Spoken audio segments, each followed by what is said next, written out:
Now, the question is, what makes one rule formal and the other rule informal? And what you find is that on the line that's, I think is a very thin line between formality and informality is power. So it's not neutrality, but it's power. Because what happens is wielding legislative power, we decide that some things are acceptable, some things are the norm and the standard and should be followed, and those become formal, and those become acceptable, and those become the law, the standards. And everything else that doesn't fall within that neat bracket becomes informal and falls through the cracks. But in reality, the fact that something isn't within that neat box which we've created as the law or the regulations or the legal processes doesn't mean that it is not affecting people's lives or people's well-being or people's realities. And so, in the real sense of it, we need to be thinking about law, regulation, electricity, energy, not only through this lens of formality, technical, objective, neutral, but through the lens of actually there's more to this than the formal processes. And these other processes have implications for people's experiences every day. So these are things that we need to take into account and reflect on in our daily conversations, but also in our practice.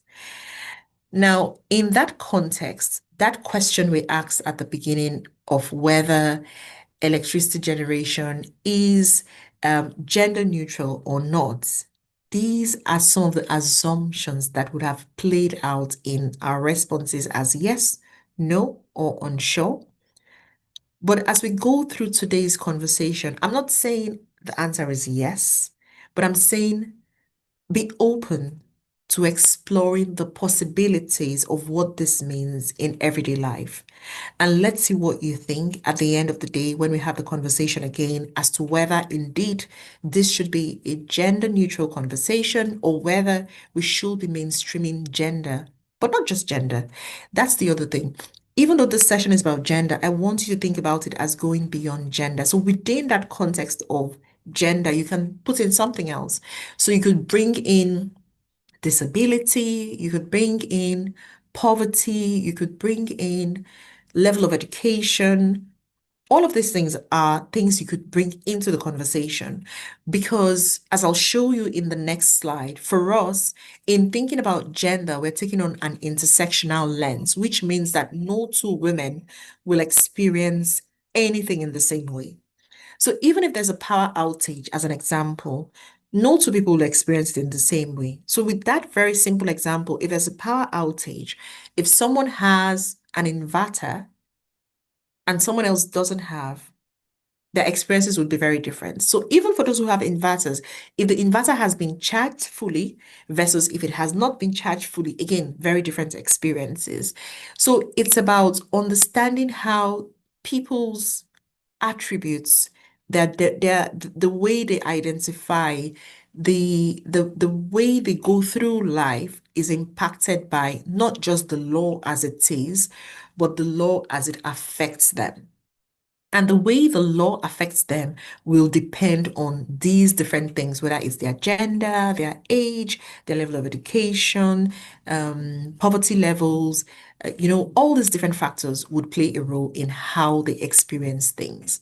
And so if you're thinking about energy, you're thinking about electricity, or you're thinking about other career paths as well, it's that question of how does this path that I want to take, what does it mean for different people?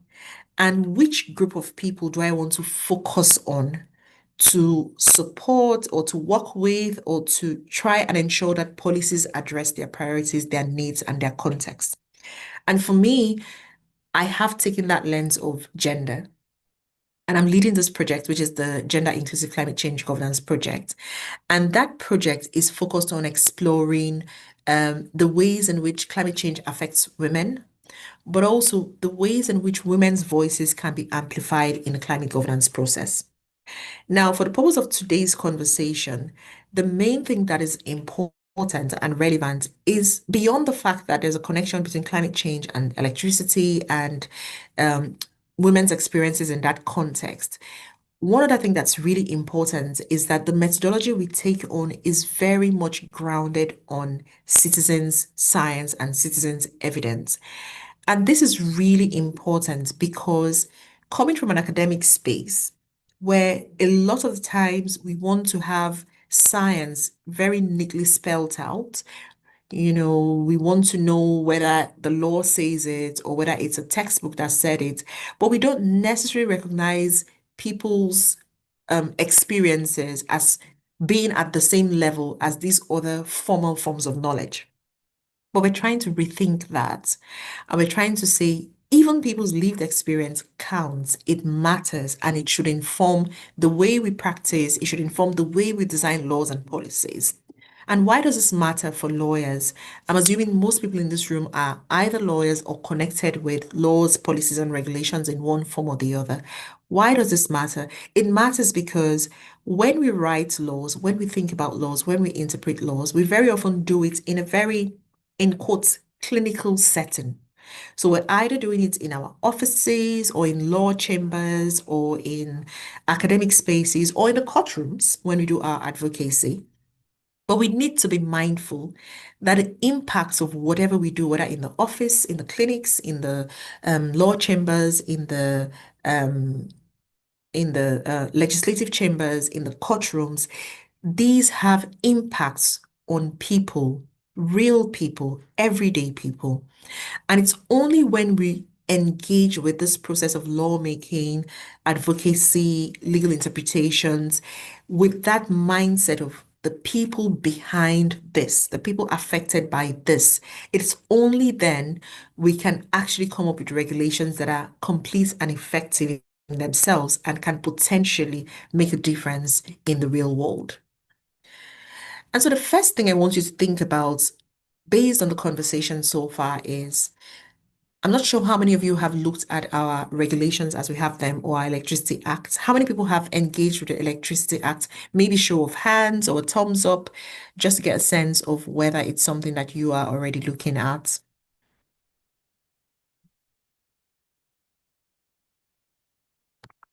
So have people looked at the Electricity Act? And I think it's been very widely celebrated, especially because it's now allowed for decentralization when it comes to electricity generation and things like that. So there's been a lot of engagement, with the act as something that's brought a difference or made a difference or brought a new way of working within the electricity sector, especially within the Nigerian context. So looking at the Electricity Act for Nigeria as an example, I see some thumbs up, so that's great. It shows some of you have already seen this section.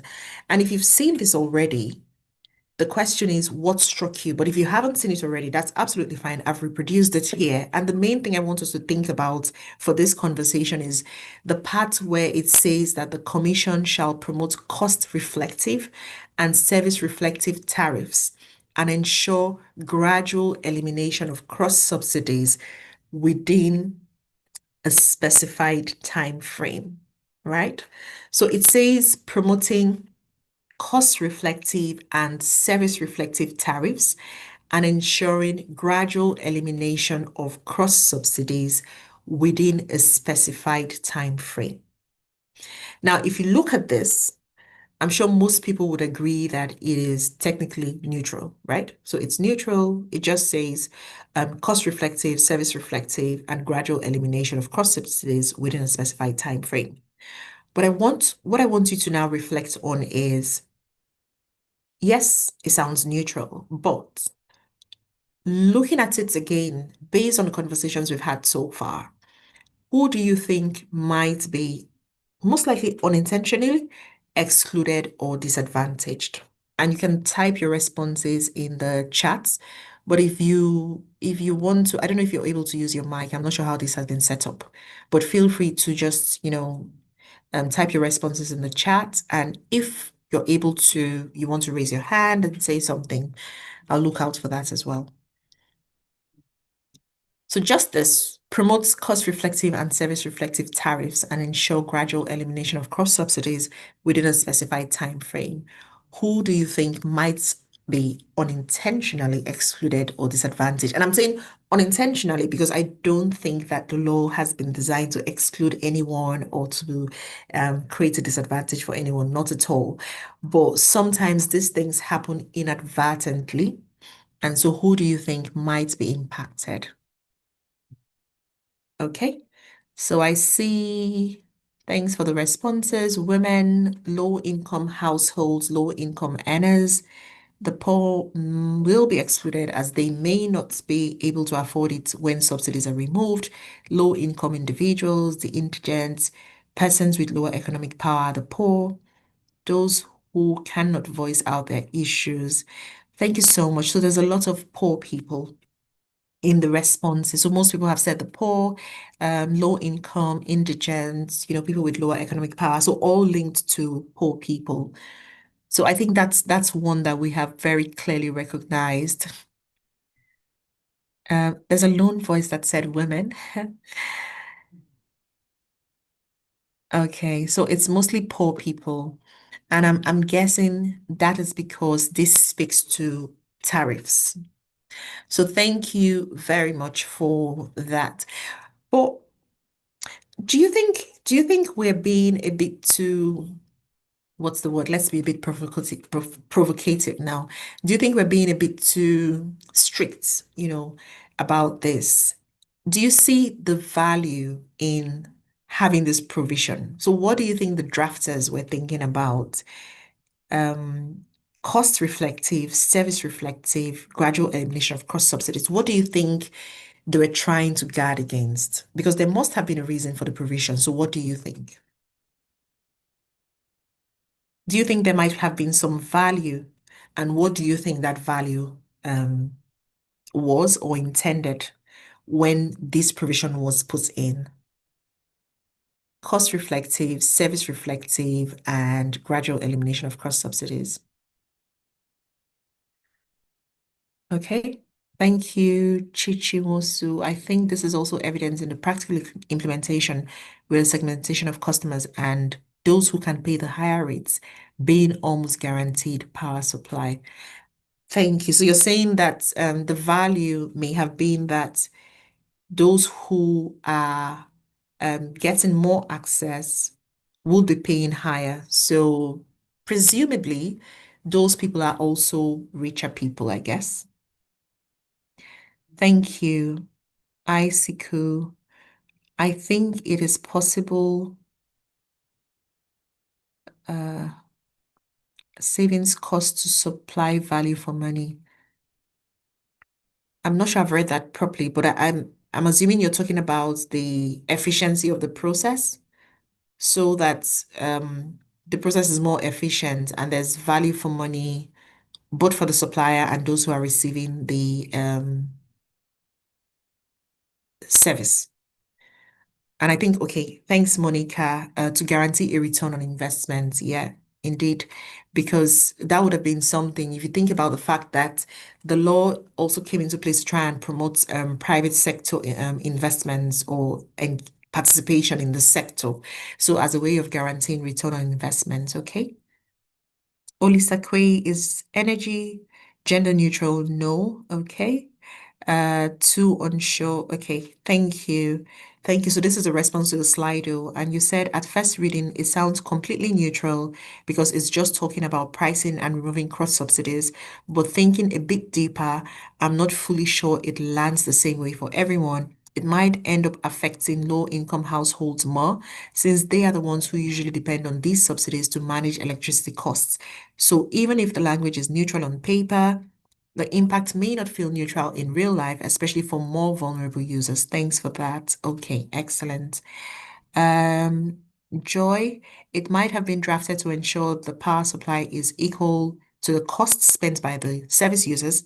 I'm using this off the word in cost reflective, okay? Thank you. They were trying to guard against exploitation and customers not getting value for their money. Thank you. The language used is not simple enough to deduce what is sought by the legislation. Thank you. All very helpful responses. Thank you. And I think this is also something to think about.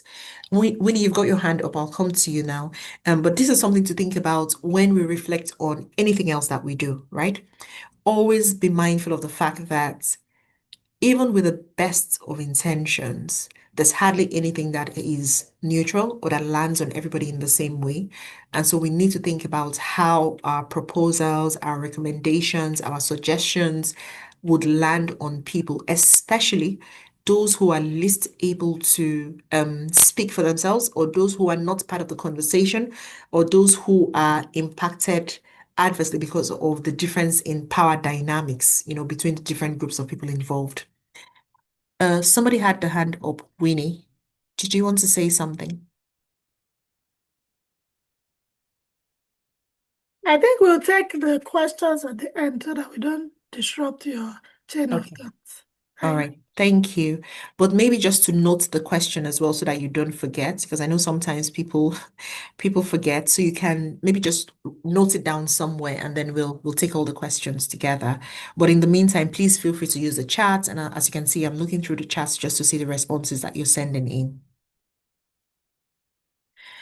And so if we look at the legal context, or the basis when we think about energy or electricity and the justice issues, I think to start with, because of all the reasons we mentioned at the beginning and the very critical importance of electricity and energy to people's well-being, to their lives, to their dignity, if we think about it through that constitutional lens, there are already human rights provisions in the Constitution that provide a basis for reflecting on how lack of access to energy, lack of access to electricity is impacting on people's rights. And of course, if you look at the African Charter on Human and People's Rights, for those of us who may be working, living, or practicing within the African region, you know that it has good provisions, especially when it comes to the rights to a healthy environment, one that is favorable for people's development.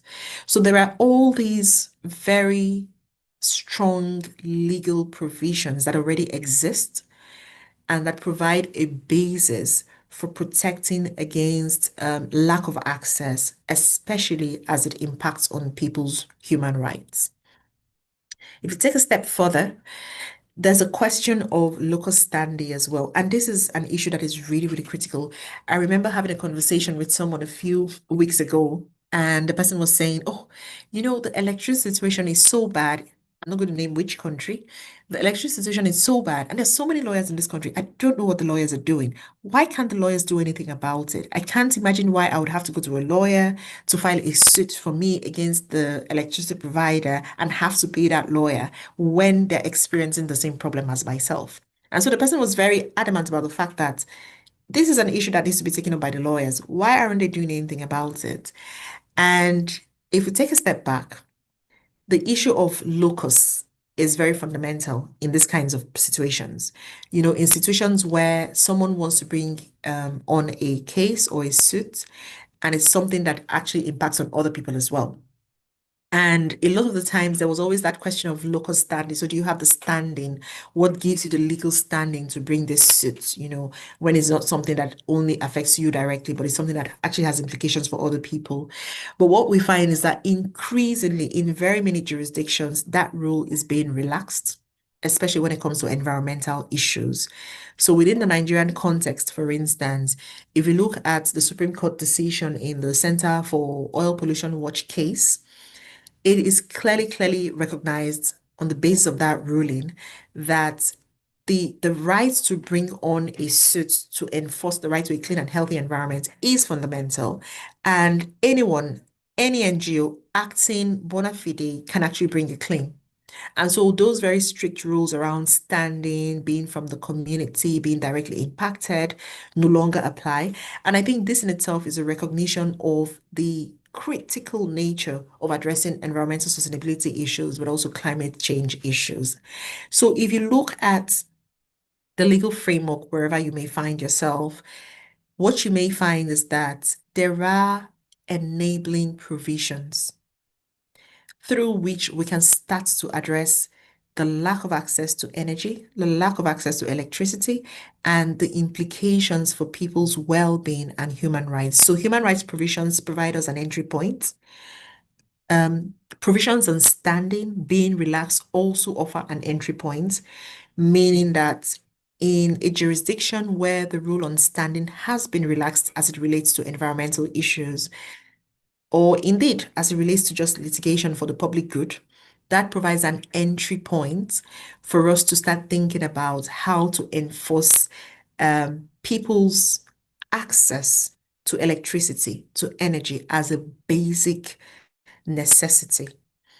And especially when we think about what this means for people that are very often most impacted. I don't like to use the word vulnerable, but people who are made more vulnerable as a result of lack of access. So these are some of the things that you can already start to think about in terms of next steps. And in terms of just the gender dimensions as well. Again, when we first started, some people said, oh, it's neutral because it affects everybody, or it's neutral because if we start to think about specific groups of people, maybe that makes it all the more complicated. But the Electricity Act itself actually recognizes the duty to promote gender mainstreaming and local content requirements within the Nigerian electricity supply industry. And I'm sure if you look at more recent laws on electricity and energy, it is not unlikely that you will find these references to gender inclusion or references to other forms of inclusion, references to justice. And this is in keeping with the wider conversation and the wider context that we live in today. And so, again, for those who are thinking about opportunities, next steps, careers, I think it's important to be aware that there is a very, very, very big shift towards justice, towards inclusion, and towards gender mainstreaming in policy conversations. Now, that's not saying that everybody accepts it. Because, of course, there's also the pushback. You also have some people pushing back and saying, look, we shouldn't be talking about gender because we're all the same.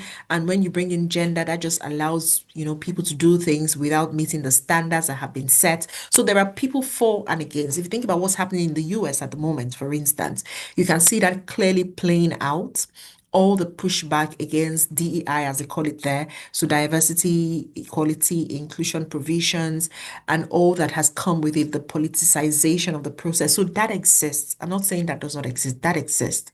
But if you come down to it, what you find is that in more cases than not, there is a recognition of the need for justice, the need for gender mainstreaming, the need for inclusion, a need for local content. And this is very clearly reflected in the Electricity Act in Nigerian context, for instance. And this in itself is a very significant provision because before now, most of the conversations was around rural electrification, so rural areas, urban areas, without unpacking how electrification in the rural areas would play out and would affect groups of people, especially women in this case. So there is that recognition. But the question is then, yes, the law provides this, but what does that mean? And the kinds of questions you should be asking yourself, we should all be asking ourselves as people in this space is, first of all, what does gender mainstreaming mean? And I will not be surprised if all 100 plus of us answered this in very different ways. Secondly, is this provision actually operationalized through the relevant regulations? And if not, why not? What can we do about it?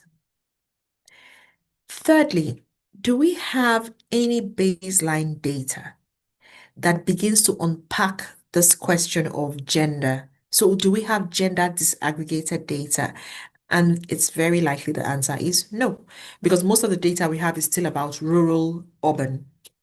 And one of the things we're doing for the research that I lead, so the GenSigov research at the moment, for instance, is we're conducting national surveys in Nigeria, in Kenya, and in South Africa, where we're trying to unpack or trying to address this critical question of gender disaggregated data being sorely lacking. And the household survey is going to be exploring climate change and the gender dimensions of climate change in these three countries. So we're starting that process already, but there's still a lot more work that needs to be done. And so I guess this is me saying if enumerators come to you, if you're in Kenya, if you're in Nigeria or in South Africa and asking you questions about climate change and gender, please do respond to them because it's very important research that we're conducting and we need all the support we can get from all of you and put the word out there as well. But beyond that, and really critically, in whatever you do, if there are opportunities for you to get gender disaggregated data, please get that data because it's lacking. And that's an important contribution that we can all be making in the spaces where we find ourselves. Another question or another challenge for us is the fact that we do have customer protection laws, but again, those customer protection laws and regulations do not center gender. And some people might be asking, well, why does it matter? Because as some people mentioned, we already have the differentiated tariffs for different households. So, it already exists. So why do we have to focus on gender as a standalone issue? And I'll tell you why. Now, if you look at the bands that we have, again, using the Nigerian example, you have the different bands, and in some other countries you also have this. So you have different bands, and what does it mean? It means that those at the higher levels or the higher bands, so in this case, the band A's, would have more electricity and would pay more for the electricity. And those in the lower bands, so it's graduated. But the question is, have we even got the evidence to show that those who are in the so-called band A actually get these 20 plus hours of electricity? And if they're not getting the 20 plus hours of electricity, what are we doing about it? What can be done about it? Going down like that. But at the same time, linked to that issue of the cross subsidies, the gender dimensions, what you find is that actually this lower bands, so the band Ds, the band Es, which we're describing as low income, semi-rural, rural, these are amongst the poorest, right? But most of the data also points to the fact that female-headed households are mostly within this description of lower income, poor, and in the rural areas as well. Now, I don't necessarily like the word female-headed households because I think it's a very complicated issue to understand whether a household is female-headed or is male-headed. But leave that aside and just focus on the data that we have, which is female-headed households. I think the simplest description of that household is one where the woman is the head of the family and is the breadwinner or is the main income earner in that family. And what the data is showing is that in most instances where that is the case, that family would not count, or most families that fall within that category also fall within the category of lower income. And historically, it is not surprising that that is the case because most women who would be in that situation may also have come from settings where they didn't have as much access to education, whether because the families weren't happy to invest in their education or they were not able to do that and they had to make a choice because in most traditional settings where a choice has to be made as to who to send to school, it would have to be the boys. And there were reasons for that. You would send the boys to school because the boy remains in the family. So whatever comes out of it in terms of um, a better life, income, that income remains in the family. Whereas if you sent the girl to school and she got married off, that was taken away from the family. So that investment goes away from the family. So there are all sorts of traditional reasons why that was the case. Not saying it was right or it was wrong, because that's a debate for another day, or that's a conversation for another day. But just focusing on the fact that there are practical reasons why, in very many cases, the female-headed households in the rural areas would fall within the lower income brackets. Now, on the one hand, it does sound like a good thing, right? Because they also receive subsidized electricity. But what you have to think about is they also receive less electricity, which means less resources to do all those basic fundamental things that we said electricity is critical for. So on the one hand, they're paying less, but on the other hand, they're getting less. And actually, their choices and their chances are also less because they have less access to basic electricity. So it's not a simple case of, well, they pay less, so there's less burden on them. No, but it's a case of they pay less and they get less and they have less to do more with. So it means their health, their well-being, education, all of those things that are dependent on access to electricity are adversely impacted. Now, the question might be asked, so what's the way around this? And I think the way around this is we could think about a baseline. So there are countries where, for instance, when it comes to cross subsidies for water, there's a baseline value, which means everybody is entitled to this number of liters per day.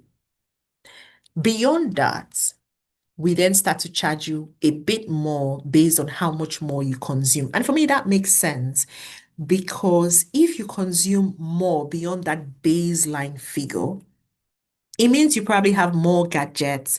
It means you're probably engaging more in leisure. But if you think about basic access, there are some things that are just basic that we have to do. So, for instance, if you need lighting in your house, if you need water for heating, if you need if you need lighting, electricity for heating water, heating food, or whatever else, ironing your clothes so that you look decent. There are some basic things, and that is your baseline.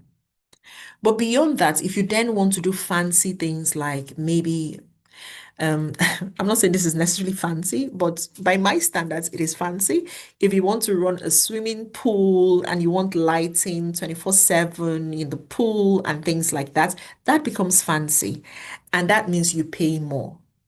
So if we're not doing that and we're just saying we give you less so that you pay less, that in itself means we're cutting down people's options and choices. And linked to that is the question of whether we have actually subjected this multi-year tariff order to a gender impact assessment. And if we do subject it to that impact assessment, and in fact, whether it's gender, whether it's disability, whether it's any forms of inclusion or equity questions, we'll start to see the cracks and we'll start to see where the weaknesses lie. So these are some practical implications when we just equate tariff with equity and we don't think beyond the numbers to what it really means for people on the ground. Now, a second provocation I would suggest, okay, yeah, I see some responses in the chats. I'll come to that very shortly. The second provocation is if you think about a distribution company that is proposing an increase to the tariffs, linked to the conversation we've just had, and they're saying, well, this increase is necessary to achieve cost reflective tariffs because this is what the law allows for. How would you approach that? So, for those of you who have looked at the Electricity Act, for instance, which provision would you cite to challenge this? And if you're struggling to find a provision, maybe that in itself is an entry point in terms of suggesting some reforms or review. If you find a provision, again, that is an entry point in terms of then possibly providing a policy brief that addresses that challenge in a way that actually speaks to meeting the priorities of the disco, but also meeting the priorities of the people on the ground and ensuring that their rights and well-being are established or well protected. And we already talked about the fact that the legal provisions are there which support bringing on such cases because we have standing when it comes to addressing environmental and wider public good issues. Now, the next aspect I want us to look at is the policy instruments, promise versus practice, in the sense that very often in many countries, especially not just within the global south, but just generally, you find that the laws exist. Barring the weaknesses in the laws and some of the gaps, like we've already identified in today's conversation, one of the major challenges is enforcement. Again, That's an entry point if you're thinking about career options and next steps. So if you think about the Nigeria's energy transition plan, for instance, it does talk about carbon neutrality and it recognizes women and minority genders when it talks of just transition. But then the question is, do we have dedicated resources to achieve what we want in terms of a just transition that meets the needs of women and others that are minoritized in that context? If we look at the Climate Change Act for Nigeria, and for the other countries as well, so the Kenyan Climate Change Act, for instance, they all make provisions for the inclusion of women, right? But the question is, beyond mentioning the inclusion of women, and I've done some work in other settings where I've even questioned how women are included. Because if we just say we'll have a representative of women, what does that mean? Which woman is being represented? Is it the woman in the urban areas or the rural areas? Is it the teacher? Is it the tradesperson? Is it who exactly are we representing? If we think about that, we start to see that the gaps exist beyond what the laws provide for. So a lot of it is about a lack of enforcement. Linked to that lack of enforcement is a lack of data or monitoring to show us the starting points where we are at the moment, and then to provide us a clear map or a clear pathway to addressing the gaps that exist. An example I'd like to share is with the Kenyan gender policy in energy. And so Kenya has a standalone gender policy which actually addresses the wider implications of energy access, but also gender issues. It mandates that semi-autonomous government agencies are established, and these have dedicated gender committees and allocate specific budgets for gender mainstreaming. So you see the difference here. The difference is we're not just having a provision in the law that says you need to think about gender or you need to mainstream gender, but we're having provisions that directly require structures to be established and resources to be provided. And it takes the conversation further because we're going beyond just saying, let's provide for women in rural areas or let's do rural electrification, to actually recognizing women not only as beneficiaries, people we need to provide for, but as people who need to be part of the conversation, people who hold knowledge, people who can contribute meaningfully to making the system more inclusive, people who can contribute insights to the conversation. So we're not doing it for them, but we're doing it with them. They're actively part of that process, contributing to designing the policies. Because think about it, who is best placed to design a solution for any one problem that you're going through at the moment, whatever it is? It's you. Because even when you've explained your situation to someone else, you wouldn't necessarily explain it fully. Sometimes you'd explain it just based on what you think that person needs to know in that moment. But if you're in the situation and you're provided the tools to work with, you will be able to bring on your lived experience, your complete understanding of the situation, and your understanding of how different options may play out because of your context. That is a critical reason why women need to be part of the conversation. So we're not just about saying, let the laws provide for addressing women's consent. No, we're saying, let the laws recognize women as part of that process, as people who can lead, who can contribute to leadership, who can contribute to designing solutions that are bespoke and address the priorities of the society. Another example comes from Canada, where they have a gender-based analysis plus framework. And what does that do? Within that context, the Canada Energy Regulator is legally required to apply this framework. And ultimately, again, we're going beyond just recognizing the need for gender mainstreaming, but we're now having a legal requirement where the provider or the regulator has to actively put in place policies, frameworks, mechanisms to ensure that this gender inclusion is happening. So it's not just a tick box thing. It's not just a case of, well, let us know what you're doing if you want to. So it's not self-regulation, but it is a regulatory requirement. Another example is when we look at Kenya. we've talked about Kenya, we've talked about Canada, so now we look at India.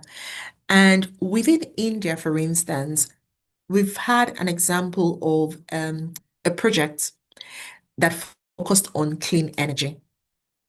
Now, that project was very, very impactful, especially for women. What did they do differently? How did they achieve the success that they achieved? What they did was they very clearly focused on registering new connections, so ensuring that more people had access. And they focused on women from poor backgrounds. They focused on issues around reducing indoor air quality pollution, which is something that disproportionately affects people from low income backgrounds, so poorer women, because they're the ones relying on clean sources of fuel, so like burning firewood, charcoal, things like that, respiratory diseases, all the things that come with that. So they did a great thing by focusing on women. But the next step was then the continuity. And so, if we think about it and we're making proposals or exploring the context, we need to think about not just the initial gains, but we need to think about the sustainability of it in terms of once this project ends, how do we make sure that the gains, the positive impacts can still be recognized, can still be applied, can still be effective, can still, be there for new people to come on board. So that's the question. So in this case, the initial connection was free, excellent, so it meant people could come on board. But then the refills became the issue. Because if you're targeting poorer households, women who have to struggle, make a choice between whether they are providing for um, food or they have to spend on health or they have to spend on something else, then the sustainability becomes a question that needs to be addressed. I was involved in another project in Ghana, and in that situation, they again had a project. Again, it was LPG, so gas, cooking gas. And what happened was the initial project in itself was successful. They brought the cylinders, they provided people with access to the gas for cooking. Excellent. People used it. But that was the end. The problem was for most of these households, of course, they don't own cars, and the refill plants were far from them. And so for them, the hassle of traveling to go and refill the gas, it was just too much. And for most of them who were relying on public transportation, the connections, either going to be using motorbikes, having to hold a cylinder on a motorbike, and even the safety of it, there were all sorts of complications. Whereas they had other ways of accessing other forms of energy, like the charcoal, which people would just hawk, and take past their doorsteps and they could just buy and use. So these are some of the questions that need to be addressed in terms of energy access beyond the initial providing access. Can people afford the sustenance of that form of energy? And if not, that needs to be addressed. Now, not to say that this is only something that applies to the global south, because even within the global north, you still have these questions of energy poverty and the gender dimensions as well. So within Europe, as an example, there have been projects which show that actually single mothers, single women significantly experience energy poverty. And this same question of women-headed households, you find that still playing out.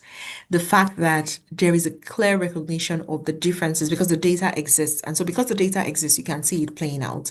And so it's not just a global south issue, it's not just an African problem, but it's something that actually applies in very many contexts, which means that there are also opportunities for us to learn how these issues can be addressed in the immediate but long term as well. Not saying we can take the solutions hook, line, and sinker from one context to the other, no, but saying that there are opportunities for us to learn from what others have done as well and adapt to our context as needed. And I think another very important finding is that when there is energy poverty, it not only affects people's livelihoods, but it also has implications for health, for physiological well-being, for economic circumstances, but also for social circumstances. So it's a very holistic way of looking at the implications of lack of access to energy. So it's not just, oh, there's no electricity, end of story. People feel hot, there's heat. No, no, no, no. There are wider implications which need to be taken into account. And I think that's really important because if we want to build a case for energy access, if we build that case taking into account a well-rounded understanding of what lack of access truly means for people, then it gives us a better chance of addressing their needs, their priorities, and gaining access to justice for them as well. And so we need to be moving from vulnerability to agency. And this is really important when it comes to women. I liked the comments that was made earlier. I liked all the comments that have been made, but one that really struck me was when someone said, well, women are really not represented when we think about transmission, when we think about generation, when we think about distribution. And it's interesting because this is not just in the energy space, but you find it in other spaces that are considered technical. So even water sanitation, construction, all of those spaces, very often it's thought that, oh, yeah, yeah, it's a man's world. So the men do it and then women just provide support services. And for us, that is a flawed assumption. It is flawed because you have women who are actively contributing to the space as well. And so we need to think about the ways in which women's agency is amplified. And we can't just assume that women are not able to, contribute meaningfully in this space, but we need to support the women. We need to provide it for them. We also need to think about some of the structural barriers which account for perhaps women's lack of visibility in some of the spaces. Part of it is the unpaid care work, which severely limits women's time and mobility and even access to education. So you find that already happening with young girls. Some young girls are not able to go to school because of menstruation. During the menstruation, there's no water in school, so they don't feel comfortable going. Some of them don't have even access to pads, which means that they're not able to engage in public life as much as they should be engaging in because at certain times in the month, they're just secluded or excluded and have to stay at home. And then if you think about the fact that because of the unpaid work, some of them are fetching water, wood, energy sources, all of this limits their ability to engage in some of these other aspects where their options could be diversified, their options could be increased, and they could have more potential to engage in these fields where they're underrepresented. The second thing is around the social norms, because whether we like it or not, social norms also restrict participation in some processes. And then there's a literacy barrier because in very many instances, when you look at literacy levels, when women are less literate, that also means that they are excluded from formal consultation. But beyond the literacy, there are even the cultural norms around consultation. So I mentioned earlier in this conversation that we're running a household survey, a national survey in Nigeria, Kenya, and South Africa. And just yesterday, we're having a conversation about the focus group discussions that we'll be carrying out in Nigeria. And I was saying that we need to have the men and women separate in the conversations. The reason being that we want to get the voices of the women and get the voices of the men and see if they're saying the same thing because we've tried it already in Bradford and we found very clear differences in the responses that we got. And somebody said, look, again, I won't mention which parts, which country. Somebody said, look, it won't be possible to get the women to be part of this conversation alone because they're not very open to having women, gathered together. It would raise eyebrows if you're saying you want to gather the women and speak to them because women are not really allowed to have those conversations by themselves. There's suspicion around it. And for me, that in itself is a problem because what that means is now I'm in the process of trying to push back and say, no, no, no, no, we have to do it that way.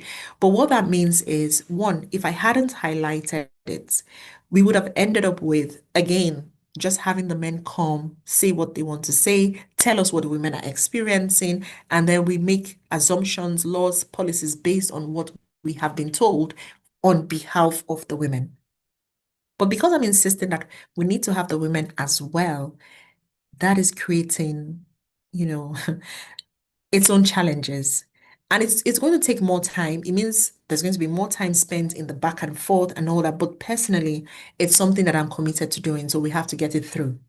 But it just shows you some of the challenges which women experience. So beyond the literacy barriers, there are also the cultural norms that impact on women's ability to take part in formal consultation processes. And of course, if the women are not involved in the consultation processes, how do we get their voices in? And then there are also issues around the disruption of alternative economies, which women have already built because we do not have access to basic necessities. And so, what do we need to do? We need to reframe the conversation. We need to start thinking about women as producers and as innovators, because already there are lots of women involved in things like solar micro enterprises. So, in the renewable energy sector, you see women actively involved.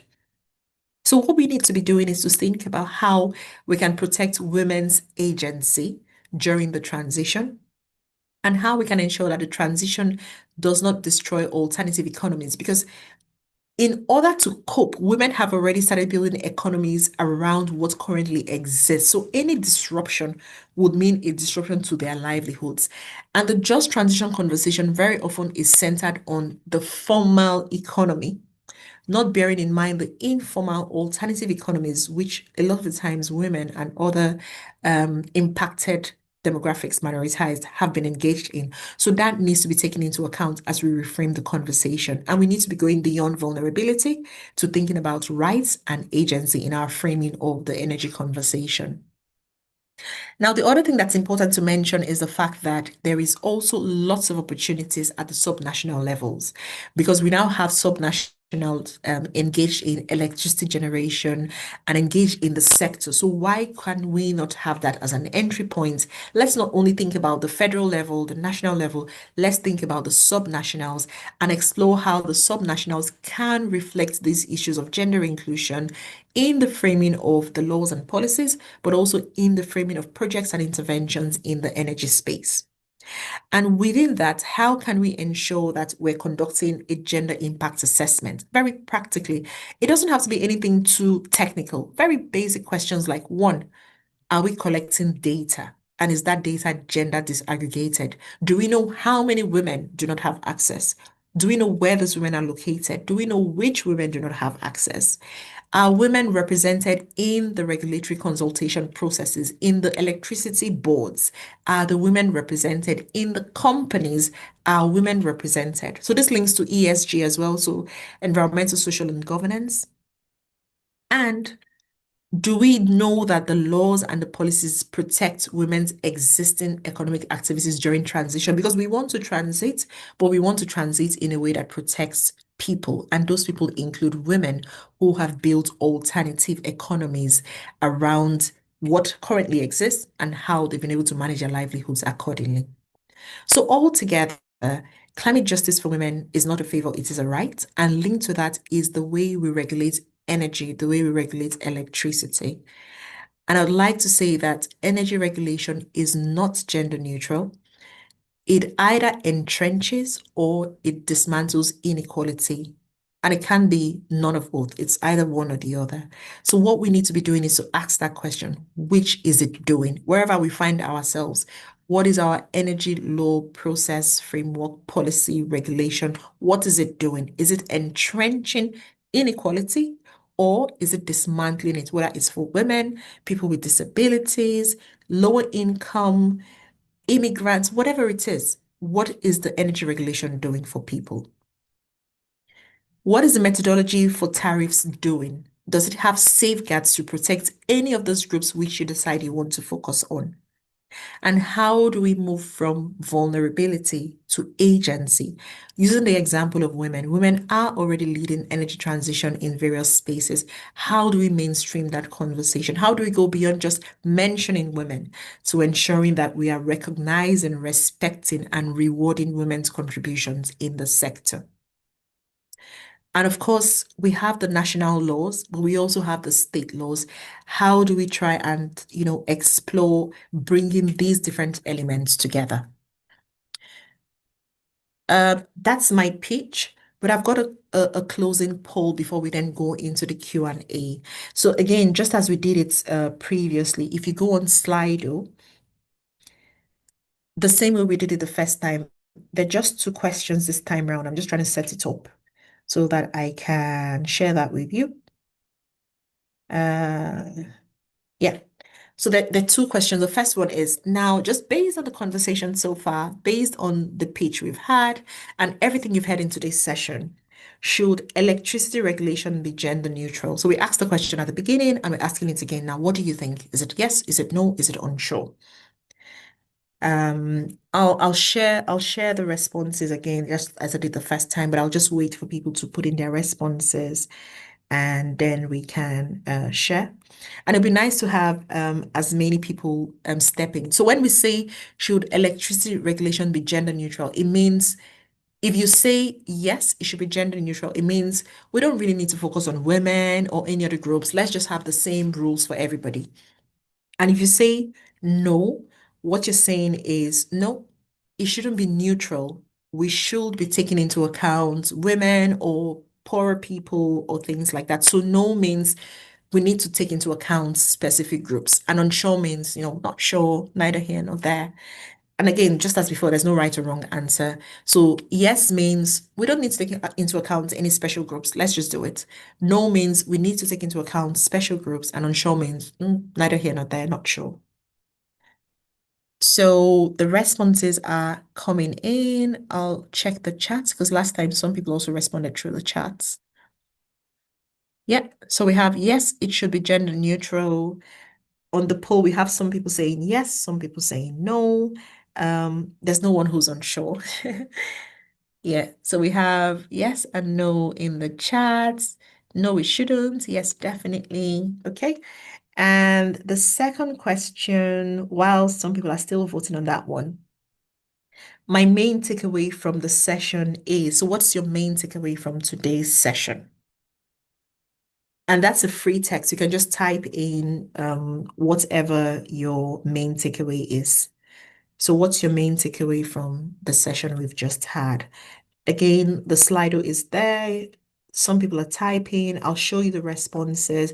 There's no names. It doesn't have people's names. So you'll just see the responses, but you shouldn't have people's names. So that's completely anonymous. Same Slido, same QR code, just put in the responses. And I'll quickly show you the last slide so that we can have the interactions. So this is if you want to follow more about the project, you can find us on um, Instagram, YouTube, X, Twitter, send an email, or LinkedIn. On LinkedIn, you can find me as Pedi Obani. And that's it for now. So I'll stop sharing these and then I'll show the responses on the Slido and we can have the Q&A shortly afterwards. Let me get the Slido up.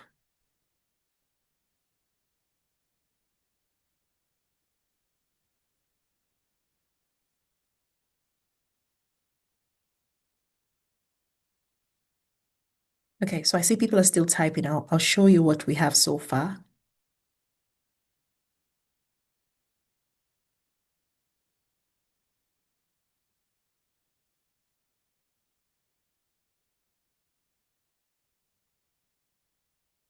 So if you can see the Slido, the first question, okay, so this is the second one. So whilst people are typing there, the first one was, should it be gender neutral? And we have more people saying, yes, it should be gender neutral. Some people saying no, and unsure was just a few people saying unsure. And okay, we still have people coming in here. So we have a tie between the yes and the no. And then my main takeaway from the session, it is important to consider the people most affected and impacted, the impact of regulation in fostering energy access and justice. Quite a lot of stuff. Our laws and regulations need to be reviewed. Electricity regulation should be responsive to the unique needs of the various genders it's intended to serve. Thank you. I mean, you can keep sharing your thoughts on this, but I'll stop sharing this for now so that we can allow for any questions or feedback in the remainder of the time. Thank you very much. This was very insightful. I'm always happy to talk about gender-related, gender justice, and also looking at marginalized communities. It's very interesting looking at it even from a practical angle in terms of how to embed it, even beyond the laws. I mean, when draftsmen put in place laws, I don't think they really allude to the implications of some of these, even terms like cost reflective, it's almost like pushing out certain class of customer categories without even realizing it. So it's very important. I know the Ministry of Power had a gender policy. I don't even know if that has been implemented. Most of these things are typically on paper. But it's good to see how gender related concerns can be embedded not just in the laws, but remember the laws are one thing, but actual implementation in terms of projects. And I like the fact that you put that gender impact assessment, which is, I'm imagining, is already currently being used in some climes. It will be interesting to see how it can all come together, not that the laws, looking at it from the legal angle, then looking at it from the practical aspect, how it can all come together and become a standard that can be implemented in the energy space, similar to like the ESG, which although is even still gaining traction, but it was a very insightful session. And I would see if we have, I don't know how you want to handle the Q&A. I think there are some in the Q&A, some in the chat, and some people may want to also raise their hands. So what will be your preference? Do you want to go through it one after the other, a mix of? I don't want you to be inundated with all the questions in the chat, in the Q&A, and then people raising their hands. So I'll Okay. defer to your preference. Thank you. No, thank you so much for that. I think it might be the ones in the Q&A, it's easier for me to follow, so I can just start with that. Okay. In the chat, it may be a bit of a struggle, but I'm happy for you to raise. So if you found anyone in the chat, just feel free to raise. If anyone Okay. wants to raise their hands, also happy to do that. Mm. Thank you. So the first question, and thanks for all the questions. It's really good to, get your feedback. I'm very happy with your responses because I know sometimes it's a bit of a challenge when you do an online session and you're not sure if people will engage or not. So it's really great that you've been engaging. So thanks for that. The first question I see here, Samson Ghana, thanks for the question. How do we ensure that participation gap between the law or policy making process and those affected so that the neutrality aspiration can be achieved? Okay. Thank you. Um, Let me be sure that I've understood the question correctly. To start with, I don't know whether we want to have a neutrality aspiration. I think maybe what we want to have is actually laws, policies that take into account the context. So we want it to be more responsive to the context. In this case, we want it to be gender responsive. So that's one thing. But in terms of how we allow or how we ensure that there is participation, that participation gap is closed. I think one of the things we need to do is to take it to the people. And when I say take it to the people is that if you have so as we have in very many cases, as part of lawmaking, we have what's it called now? We have a public hearing process, right? So if we have a public hearing process that is holding in the capital city, how many people from the rural areas, one, know that it's happening? Two, can find their way there. Three, understand the language of instruction. So it's about taking it to the people. And I find it always interesting. Sometimes people say it flippantly, but I think there's a lot of sense in it when people say, oh, when it comes to election times, the ballot boxes, what do they call them? The polls, the polling units, So when it comes to elections, we have polling units everywhere, even in the most remote places. But when it comes to these processes, lawmaking, we don't remember, oh, actually, you have to go to the House of Assembly, or you have to go to the National Assembly or the legislature or parliament. So it's about taking it to the people and doing it in a way that recognizes the people's own forms of whether it's language, ways of engaging, whatever it is. So we can't go with our own predefined ways of engagement. We need to provide spaces and mechanisms that allow more people to get involved. Even something as basic as the timing. So if, as an example, when I'm holding meetings, I think about school pickup time and I try to avoid, in fact, I don't set meetings for when I know people are going to do school run. Because what I'm thinking is if I'm putting up a meeting for two, so here, most primary schools would close at 3:15. So if I set up a meeting for 3:15 or 3 to 4, automatically those who have to do the school pickup will have to make a decision. Oh, how do I manage this? I don't want to put them in that situation. So I avoid 3 to 4 for meetings because I know that people with young children will be doing the school pickup. So it's that kind of thing where we need to think about who do we want in the room? How do we make sure they come in? If you want to have a meeting, a public meeting in a place where English is not the language of instruction, is not the first language. And you need to think about interpretation. But beyond that, you think about sign language interpretation. There are people who have other disabilities that do not allow them to speak or do not allow them to engage in the ways of conversation or communication that are more widespread. And of course, mobility issues. Can people access the venue in terms of public transportation, but also in terms of physical accessibility? So these are things that need to be taken into account. I hope I've answered the question, but if there's anything else, just let me know. The second one, I'm happy to see the intersection of the law and development because the law should be the will to drive equity and development for all without excluding women and other vulnerable groups. However, this space appears not a lucrative field for lawyers, and this is the real challenge, the gender neutrality conversation. Thank you so much for that. I'm really glad that you've highlighted this. So to give you an example, the project that I'm currently leading is what one, so from one funder, we've got 1.28 million pounds, but the entire project is what over just over 1.5 million, something like that. But the point is somebody has invested 1.28 million pounds to carry out a study on gender inclusive climate change governance. Before I went into that space, I'm sure people would have told me the same thing. They would have said, oh, no, no, no, it's not really what they want to fund. It's not really lucrative. But now it's happened. I've done it. People have seen it.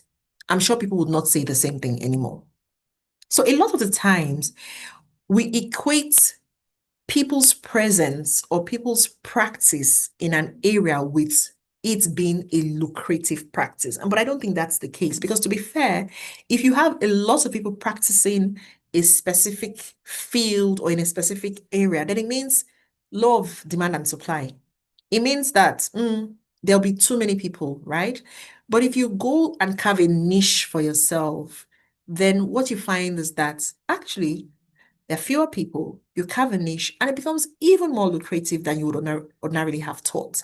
So I would say rethink what you are equating with being lucrative. What are the things you're looking at to decide that it is not lucrative?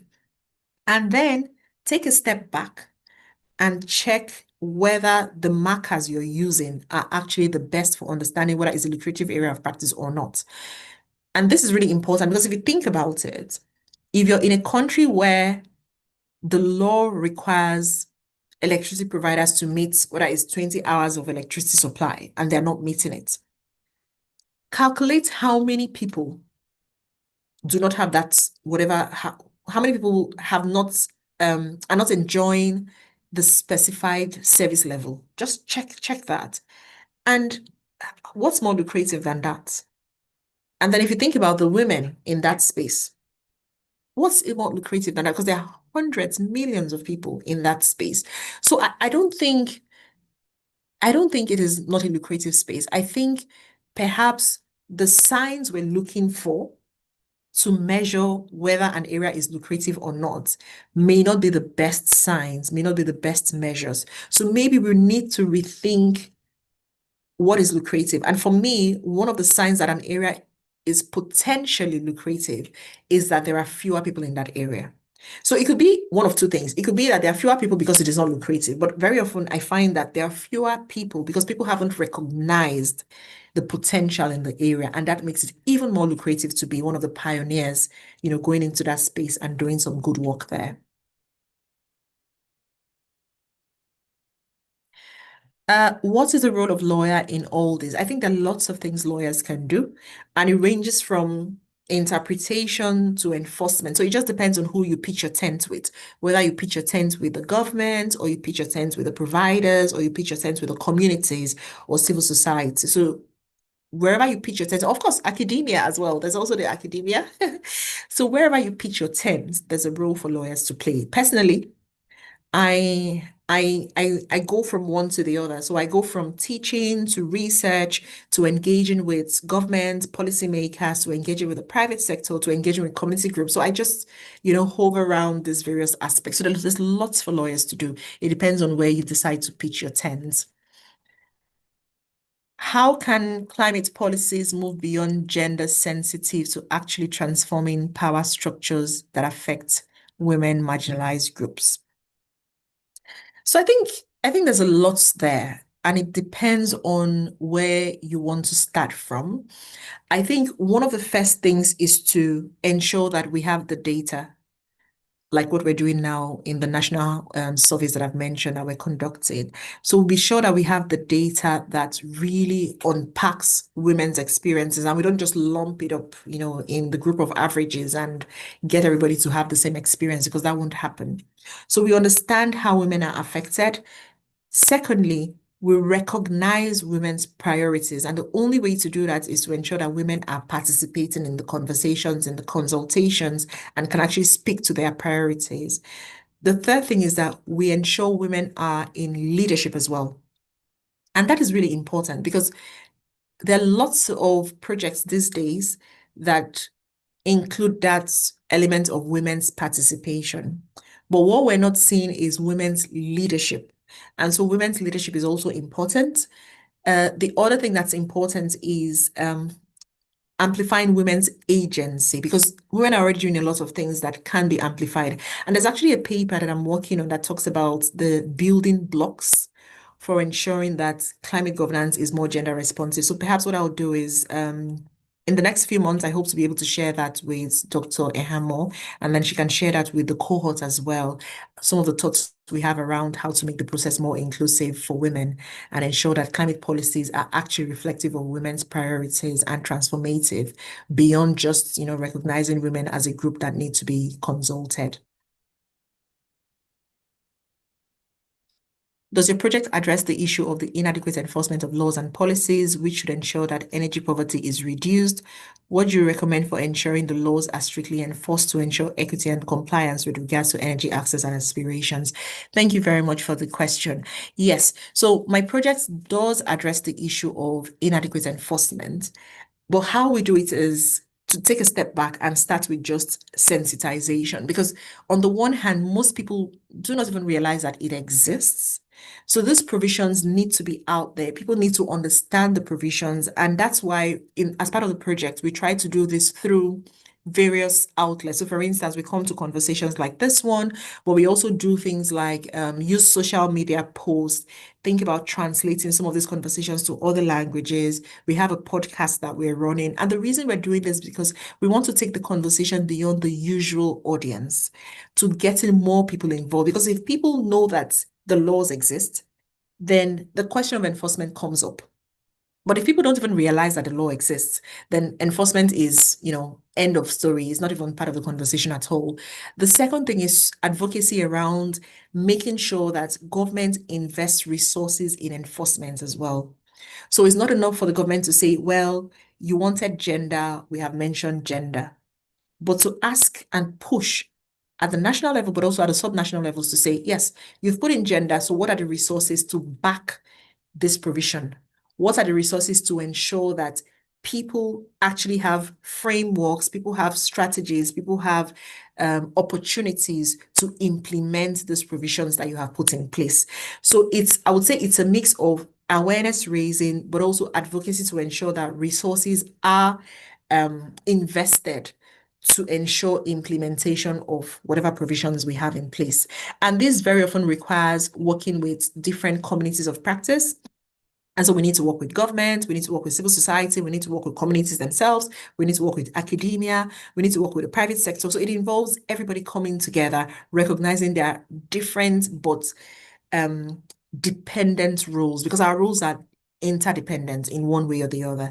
So it's not a case of us against them, but I like to very much see it as a case of us and them and trying to win them on side. And how do we do this? Raising awareness, advocacy, and investing the resources where it's most needed. Why does climate finance often fail to reach grassroots women group in Africa, and how can it be improved? I think this is a very interesting question. And the other questions are also very interesting. But the reason I said this is a very interesting question is because it's right at the top of the agenda for me. We're running a conference in Abuja in June, and one of the themes for that conference is climate finance. Now, there are very many reasons why climate finance fails to reach women in Africa, and in fact, fails to reach Africa to start with. So again, we've done some papers where we've looked at the structure of climate finance, and what you find is that most African countries are not even getting access to climate finance, and there's all sorts of reasons for it. Some of those reasons are technical, but some of those reasons are also around how climate finance is structured. So I've been in conversations with some banks, and they've said, we've got facilities for women to come and invest and have opportunities to invest in renewable energy, but the women are not taking advantage of these facilities. But the point is, they've designed the facilities in the same way as they've designed their traditional um, banking products, and they've just slapped on the term women. And that makes no difference because if a woman isn't able to take on a regular loan because she doesn't have collateral, the fact that you now slap on climate finance, still requesting the same collateral, doesn't make any difference to her.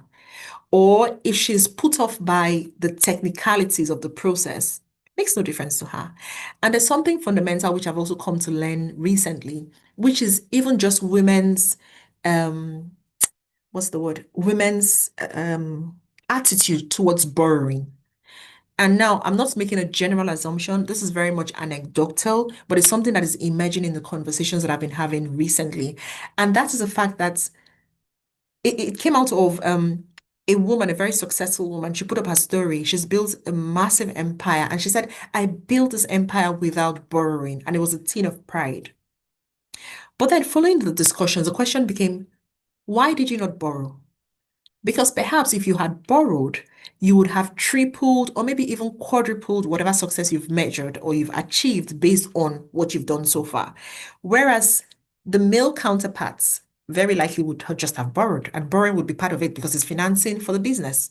So sometimes it's also about just the fundamental structural issues and women's approach to certain things that need to be addressed. And so that re-education in terms of how we engage with finance, how we engage with borrowing, how we engage with economic issues as women. Again, not generalizing and saying all women are the same, but saying that fundamentally there are issues there as well. So there are lots of reasons why it is not reaching grassroots women, not least our attitude towards borrowing, but also just the structure of climate financing itself, the technicalities around it, and the um, barriers that have not been removed. Because if you even think about just the financial system generally, how many women are linked to the financial system?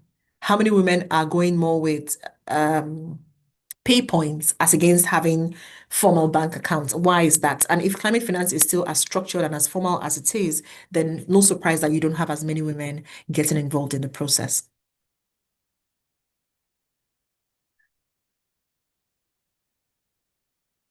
Oh, wow.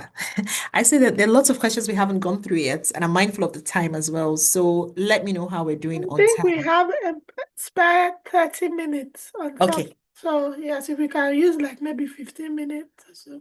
Okay. All right. 15, 20 Excellent. minutes. I'll try to get through quickly. Thank you. Thank you. We've been able to identify that energy disparity exists. My question is, based on your findings, do you think that in the near future this gap will be closed?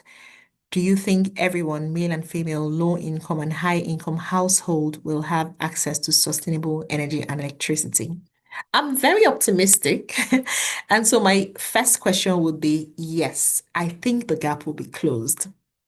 But if I look around me, I I find that maybe I have to be cautious in my optimism. And the reason is because I can't think about any one issue at all where we have total, complete equity.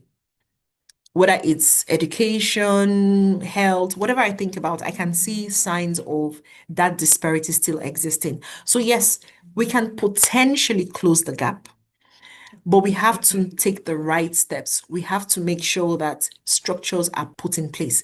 Because at the moment, what we're seeing with electricity and energy is that the gap is not for lack of technology. That's not the issue here. The technology already exists, so that's not the problem. But there are other wider systemic structural issues accounting for the gap in access. And so we need to be very deliberate about addressing those underlying issues. And if we address them, then I think that the gap can be closed in the near future. And I think the good thing about it is, like I said, about 92% of the global population have access. But the problem is that the 8% or so that don't have access are concentrated in a specific region. And that region is also amongst the poorest. And so to make progress, we need to on the one hand, we need to decouple poverty and electricity or energy access. I think that's really, really fundamental. We need to decouple it. So the fact that you're poor should not automatically mean that you will not have access. I think that's something we need to address fundamentally. Because what then happens is if poverty does not automatically mean that you don't have access, then you will find poor people will still have access to electricity. And I think it's absolutely possible because, again, I've been in a country, I won't mention where, I've been in a country where I was very surprised to find people living in shanties. So they were living in what I would call makeshift buildings, right? Buildings made from corrugated roofing sheets, so zinc buildings, but they had satellite dishes. And that for me was a reality check because I used to think about satellite dishes and I hope you know what I mean by satellite dishes. How else do I describe this? I'm hoping you understand what I mean, but the DSTVs and those kinds of things, the antennas, those kinds of things, I used to associate it with, okay, a certain level of income for you to be able to access this. But here I was in a place where people were living in buildings where I would ordinarily say, no, no, no, no, these are poor people, but they had those dishes, which meant clearly in their case, they had decoupled poverty and access to a satellite television. So what we need to be thinking about is how do we design policies, structures, and systems in a way that decouples poverty from electricity and energy access? Because actually, access to electricity and energy is a way of raising people from the poverty line and getting them to a better standard of living. So let's decouple it. And that means cross subsidies might be a thing. Other forms of support might be necessary, but I think that decoupling is really important. And if we can do that, then we're more likely to get to that future where the gap is closed. What accountability mechanism can ensure gender responsive budgeting in climate programs? I think there's a lot, and it will depend on what we're referring to. So whether we're referring to the public sector or the private sector, but I think at the very least, what we need to do is have those accountability mechanisms in place. Have the accountability mechanisms in place, but also apply them so that we're monitoring spending and we're also monitoring because it's one thing to have a budget, it's another thing to actually put money into that budget. And then it's another thing for the money that's been put into budget to go into the places where it should be going into. And I think one of the things we can all do is to start paying attention to the budgeting process as well. So when we hear that, oh, they've passed the budget, we shouldn't just say, oh, yeah, let them pass the budget. It's nothing to do with us. Let us pay attention to see how that budget was passed. What was the money put into? Has it reflected the gender issues? Is it not gender responsive? And then where can we align our advocacy to ensure that it is more gender responsive? Can you kindly put up the slide that showed the handle of Gen Gov? Okay, I will do that while I go through the next question.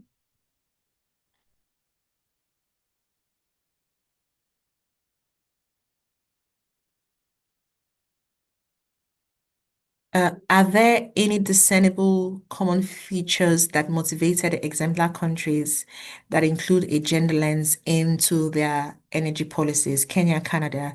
It would be great to share the key messages in this presentation with women in various tiers of government, even the states the various state first ladies can influence changes.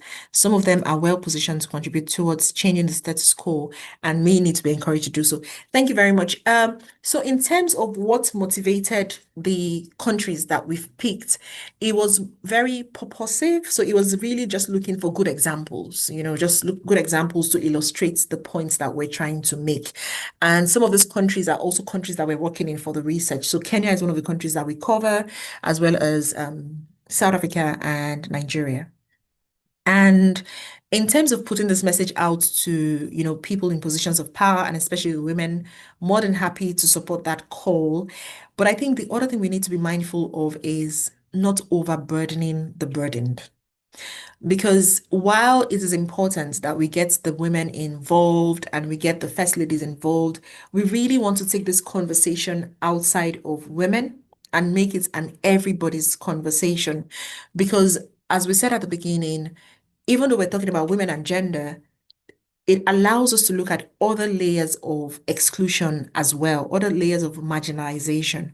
And so it doesn't need to be that women should speak for women, but it should be that we all speak for women. So when we have this conference in June, for instance, even the project is centered on gender and women, we're framing the conversation as climate governance broadly because we don't want it to be a case of, oh, yeah, let the women do their thing. No, no, no. We want it to be a case of let's all come together, let's explore these issues, and let's see what this means for women, but also other groups in the society as well. So it's a great thing that we get the women involved, the first ladies involved.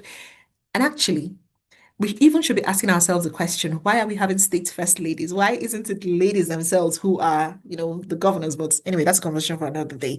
But let's get to the point where everybody is involved and it's not just women, having to fend for themselves or having to campaign for themselves, while the rest of us are just onlookers. I am in management of an energy company. I am the only woman on the table. It is a boys' club. Whilst I want more women involvement, sometimes I wonder what it is for. It is lonely, and I just want to ask how I can stay sane, knowing the men in the space still feel like we don't belong and are only trying to tick project finance compliance. I hear you.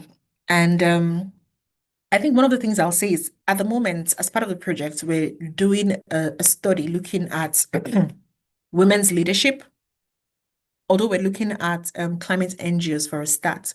But this is exactly something that we engage in or engage with in terms of women's presence on boards and what that means for the women, but also everything else, everybody else. And it's kind of linked to the point I made earlier, where I said this shouldn't be a woman's burden to bear. So it shouldn't be a case of you're the woman on the board. And I can imagine the amount of pressure on you as the only woman there, to canvass for women's issues, but also to just stay sane in all of it and keep yourself away from the politics and the dynamics that go on in that space. But I think what is it for? To answer that question of what is it for? I think the first thing is it is the thing to do because we shouldn't be at a point where we're trying to justify why the women are there because we haven't had to justify why the men are there. And I think we need to get to that point where we just recognize it as the thing to do. In most places, what you'll find is that women make up 50% of the population or slightly more than 50%. And if I asked, for instance, within the company, it'll be interesting to know what the dynamics are. So, do you have very few women working there, or do you have more women working there? And so the point is, it is a legitimate thing to do because women make up half the population, maybe even more than half the population. So it's the right thing to do. And anything outside of that creates a problem because what it means is that there are reasons why the women aren't coming in, and those reasons need to be addressed. Sometimes they talk about the leaky pipeline, which is the fact that there's been a lot of investment in trying to get women into engineering schools, so STEM, so science, technology, engineering, and maths. But what you find is that that's not necessarily translating into women leading in the companies in the real world. And so that's a leaky pipeline. So it's something we need to follow and we need to address. But I think we shouldn't even be trying to justify it because it's just the right thing to do. And of course, there are all sorts of reasons why we should do it because for a lot of the women who are not there, if it's not because they don't want to be there, if it's because there are barriers that are stopping them from achieving, then that is fundamental and needs to be addressed as well.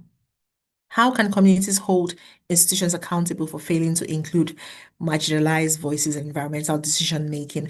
I think there are lots of ways that this can happen, and there are lots of examples of cases where communities have actually held government to account or held ministries of environment to account. So one of the ways that this happens is through the route of procedural human rights.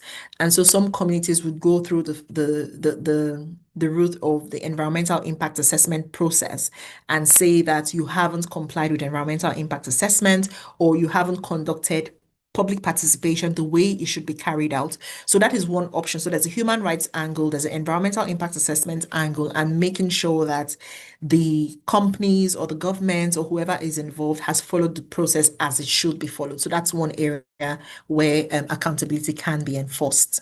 And that's, of course, linked to projects. So it's project specific in that instance. Is true neutrality in regulation ever possible, or should we assume some groups will be disproportionately impacted and regulate accordingly?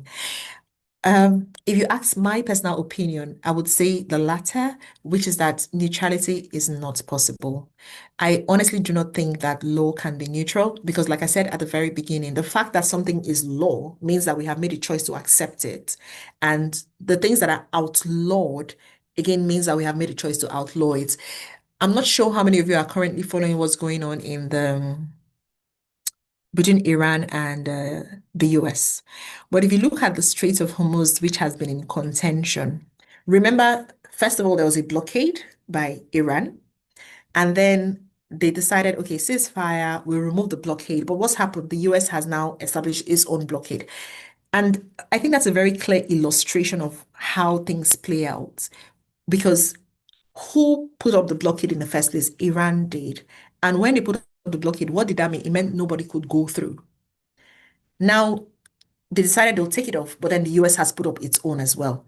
So fundamentally, it's the same thing of somebody deciding who to let into a space, in this case, what to allow as legal, and somebody deciding what not to allow as unlawful. So at the end of the day, it's hardly ever neutral. It's very often value laden. There are values that make us decide that something is allowed, the other thing is not allowed, something is acceptable, the other thing is not acceptable. And we need to recognize this when we design laws, regulations, and policies and not think that things are neutral. So even when on the face of it, it appears to be neutral, that is where the impact assessment then becomes more important. Sometimes people talk about human rights impact assessment. So that is where such an impact assessment becomes important. And what we need to do is bring in people that do not look like us, do not sound like us, haven't been in the spaces where we've been in to think about this. Because the way we think about it is shaped by our positionality. So it's shaped by our experiences, which will be very different from someone else's experience. So for instance, personally, I've never gone camping in the open before. And as far as I'm concerned, it's not something that I'm going to be trying tomorrow. So if you bring me on board to talk about camping, my perspective will be very different from someone who has gone camping, who has gone trekking, who has, gone, what did they say, like road travel, whatever it is, it's called. So the point is, that neutrality does not exist. It might seem neutral to us because of where we sit in that moment, because of our positionality. But chances are that if we brought in other perspectives, other voices, other experiences, they would begin to open up our minds and our perspectives to things that we hadn't really thought about previously. So that's something to just be mindful of, that where neutrality appears to be, very often it's not the case, and we need to unpack it and make sure that we're not doing things that are disproportionately affecting other groups that are not represented in that conversation. I think we've answered all the questions now. Thank you so much. This was so insightful and engaging. As you were speaking, I don't know if I should call it multiple questions, but I'm trying to ask it in one sentence. So gender recognition, how would that play out based on everything you've mentioned in terms of so you can look at it from different angles. You can look at it from the value chain, generation, transmission, distribution, and then you can look at it granularly into things like tariffs, how will gender be factored? So, considering that energy is a universal commodity, is not gender specific, how do we practically implement and put in place gender sensitive policies from the different facets, from the angle of setting tariffs, and also looking at it from the angle of even involving more women in STEM related job opportunities? Thanks so much. I was almost going to say, don't you think we should be taking a consultancy for that question? I know this is Yes, but the simple answer would be that we start from where we are, because again, everyone will be in different spaces. So one of the questions we had was someone who is an energy company, which is a very different context from someone who is perhaps in a regulatory agency, from someone who is in a distribution company and things like that. So I would say we start from where we are. And at each point, each of the each aspect of value chain lends itself to this issue of gender inclusion. So in the course of this conversation, when we talked about the tariffs, for instance, I think there's already some indications there as to the kinds of things that we need to be aware of or we need to be mindful of. So that's for the generation. When we talk about transmission, distribution, as well as there was a third one. But anyway, the retail, trans the pardon? retail. Okay, yes. So if we talk about the things for that, the transmission and generation, again, it's a very male-dominated field for various reasons. And so the way we approach the gender equality there is perhaps about trying to understand why the women aren't in that space, right from the schools. So why are women not studying certain fields? I'll give you an example. So I have a daughter. And my daughter, I was having a conversation with a neighbor who has a daughter who's slightly older than mine. And so we were having this conversation and we're just talking about children, school, the way they react to things. And then my neighbor said, "Oh, girls don't like math." So, and then she moved on to the next thing. But the irony of it at that point was that actually my daughter was very much into maths at that time. So I said, oh, no, no, no, actually, she does like maths. She really likes maths. But is that thing where we already say, oh, girls don't like maths. Simple as. And then we'll move on to the next thing. Another example was when I was pregnant and somebody had gifted me bags of cars. So those really small cars. She'd been traveling all over the world and she had all sorts of cars. She used to collect these cars that some of them are like police cars, fire engines, all sorts of cars, but in different languages. So the police cars from the different countries, the way it looks in those countries. So I had a lot of them. And I was pregnant at the time. I just laid them out because I didn't have any space for them. So I laid them out around the house. Now I didn't check the sex of the child. So when I had neighbors or friends come in, they'll say, "Oh, I expect a boy or girl." I'm like, "Oh, I don't know." And then people would come once I put the cars up. People came and started saying, "Oh, it's the boy, right? It's a boy." And I was like, "I don't know. I don't know." And they're like, "Oh, but you've got the cars." And I'm thinking, "Yes, but I don't know." So is that thing where sometimes we make these assumptions and we create these ceilings for the girls. So in addressing the transmission generation, it starts from there. It starts from the kinds of ideas we put into children. It starts from the educational system. What do we do when we see that girls aren't taking on the STEMs? How do we support them through that process? If girls aren't applying for the roles, how do we support them? If girls aren't taking on those roles, even when they have the qualifications, how do we support them? I've been in a situation where I was speaking to some people in the energy sector, and the woman was saying to me, the first time she went on is it called a jetty? She found out that even think about it, the headgears, the caps, right? I don't know what they're called, the helmets. There are certain hairstyles you would have on. Trust me, those helmets will not fit your head. Simple as they just won't fit. That is a problem. Because what about your safety in that installation, right? So even just the outfits we have in those spaces, they're not tailored for women. They're tailored for men. And she was complaining about the fact that there was no toilet for women in the facility. because perhaps she was coming in as a regulator actually, so she was coming to inspect, but there was no facility for women to use as toilets because we're not used to having women on board. So that already sends a message. You're not part of this space. You're not allowed here. So depending on where we find ourselves, there are so many things, so many practical things that we can do to support women. It could be about the visuals, it could be about the policies, it could be about the systems, how they're designed, it could be about even just creating enabling policies that allow for people to take time off for caring responsibilities. Because if you're in a setting where it's the role of a woman to care, it is the role of a woman to care. So what do you do as a company to make sure that caring doesn't automatically mean that a woman loses out in the workspace? So these are some of the things that we can do practically. There's no one answer for all of it, but there's lots that can be done. Thank you so much. We have just two hands up. I'm mindful of the time, so I'll give them like 2 minutes each. Winnie, if you can just quickly speak, hopefully it won't be a long one, and then Mugabe will go on. So Winnie, please, in 1 minute, because we have less than 9 minutes. Thank you so much. I am so thankful about the lesson. This is a great lesson, and Dr. Obani, you are doing a great job. But then when we look at this conversation, we need to think about broader complexities that are happening around us.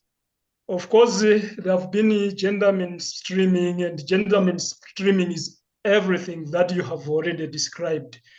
You have tried to explain. But then when we come to the economy, economies are affected by climate change. And when we talk of climate change, it's coming in because of energy. That means some of the energy, electricity that we are talking about is generated with the fossil fuels that are affecting even those marginalized, the women in the villages, those who have not achieved, maybe who have not done very well in education and whatsoever. They rely on farming and whatsoever. We can look at it like that, but it's not only women. Now, who has got the responsibility of providing the electricity or energy in general? Now, when we talk of energy, we are not talking about energy in general, because there's another energy that is defeating the purpose. We can have a lot of electricity that is generated by fossil fuels, but then still those women, if we give them the energy, they will not develop, because their communities are relying on something that is also affected by the same climate change. I think you understand what I'm talking about. Yes. It's like a snake which is eating its own tail. Now, the government, I understand, has got that responsibility to come up with subsidies and whatsoever. Now, but then when the government is coming up with the subsidies, then it admits that it's its responsibility to provide those services. When it is providing that service, it's distorting the market. Do you understand the complexity there? Yes. Thank you, Winnie. Thank you. We have to cut off a bit so we can take okay, just let me finish. John. Just so we don't have enough time. The meeting is going to end in 6 minutes, and we would comment on that. But let's take John's Mugabe. John, please go ahead so we can take you. Thank you. Thank you very much. My name is Mugabe John Bosco. I'm a Ugandan. When you talk about gender opportunities and so forth, I don't know what happens exactly in Nigeria, but in Uganda, women are not just given equal opportunities. They are given more and better opportunities than their male counterparts. in every sphere of life, political, social, economic, and so forth. In offices, they are given priority. Admissions to universities, they are given priority. For instance, if they are getting admitted, they add them 1.5 so that they can admit a large number of women. But the question is, for instance, when you talk about women in the energy sector, the same in Uganda, they are very few. My question is, who is stopping them from the energy sector? Is there anyone? Or is there anything more than what we might have discussed in this session? You know, in life, there are things which we say are ideal. At law, they call them what ought to be. And then there are things which are the realities.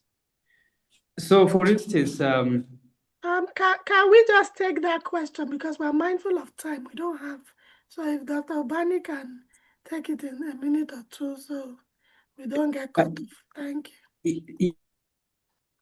Dr. Obani, over to you, please.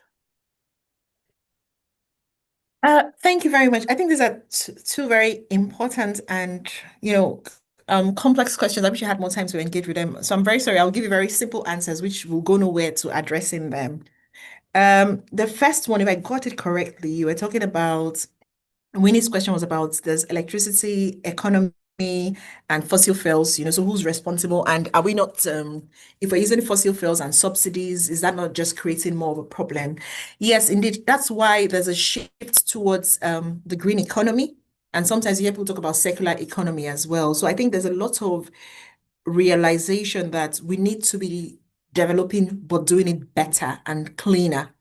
And so with COVID, for instance, I remember specifically during COVID, when a lot of governments were trying to invest back in the economy because there had been so many issues, people lost jobs, and the economy in very many instances was struggling. Part of what some governments did, I know Ghana did this as an example, was to say that you had to invest in renewables. So if they were giving you money for electricity for your business, then you had to use it for renewable energy as a way of saying, yes, we want you to develop, we want you to engage in economic activities, but we want you to do it in a way that does not compound fossil fuel and greenhouse gas emissions. So I think the easy answer to that would be to say that it is possible to decouple. And what we want to do is decouple economic growth and environmental sustainability, which again is something that we've written a paper on a few years ago. And when I did that paper, it was on the back of the recession that happened in 2008, 2009. So it is possible through thinking about cleaner forms of energy as the main sources of energy. But the other thing we need to be mindful of is the fact that not every economic activity currently lends itself to renewable energy. And so if you want to do big industries, manufacturing, things like that, you really can sustain it with renewables. But that's where you talk about then offsetting the carbon. So if you're emitting, you need to find a way of doing other things to offset. So ideally, we want to keep emissions down. But if for whatever reason we're not able to keep the emissions down in one space, we need to think about how we compensate for that. But ultimately, we want emissions down. And who's responsible for that? Government sets the tone and everybody else toes the line. I think the second question, which is around who is stopping the women? I think if we even look at well, I don't want to go into the specifics of the Ugandan example, but if we even look at that, what we find is that for Uganda itself, Uganda is doing well, or well, relatively well, at least when it comes to Human Development Index. They are ranked as medium. But if you think about inequality, what you find is that by the time you adjust for inequality, there's a difference. It's not doing as well. And that is because at the end of the day, you're going beyond the averages. You're now thinking about what does this mean for people? And it's easy to say women are provided opportunities, but the question is, why are they provided the opportunities? They're provided the opportunities because there's already a gap. So if somebody is already, starting on a back foot, and then you say you've now provided an opportunity, that is not exactly a plus. That is you just trying to balance the skills. An example that I teach law and gender. One of the examples people always give me is, oh, well, women get maternity leave. And the question is, maternity leave is not a holiday, because for some women, maternity leave means loss of even earnings loss of life, work, career opportunities and things like that. So it's a complex thing, I would say, Mugabe John, and I'll be happy for us to engage with this, but it's not as simple as who's holding them back. There's a lot holding them back, really. Thank you so much, Dr. Obani. I'm so mindful that we're going to get cut off. But thank you. It was such an insightful session. Please feel free to reach out to Dr. Obani via LinkedIn. I'm sure she'll be happy to connect and take the conversation further. Thank you for the insightful session, and we look forward to inviting you again to future sessions to continue the topic of gender justice in the energy sector. Thank you Thank you. all, and thank you all for staying on. Thank you for the brilliant questions and comments, and we wish you a good afternoon and the rest of the day. Thank you very much, everyone. Thanks for Enjoy having the me. rest of your day. Bye. Bye.